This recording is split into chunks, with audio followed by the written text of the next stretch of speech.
In this video, I will quickly show you how to send dollars from Wise Business to a Revolut account. First, open your Wise Business account using the mobile app or official website. Once logged in, go to the Send option to start a new transfer. Now, choose USD as the currency, which is the US dollar. Next, add the Revolut account details that will receive the money. You will need to enter the recipient name, IBAN, or USD bank details depending on the account type. After that, enter the amount you want to transfer. Wise will show the exchange rate, possible fees, and the final amount that will be received.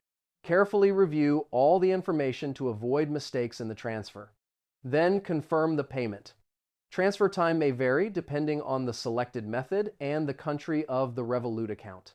You can track the transfer status directly inside the Wise dashboard. Once completed, the dollar amount will be available in your Revolut account.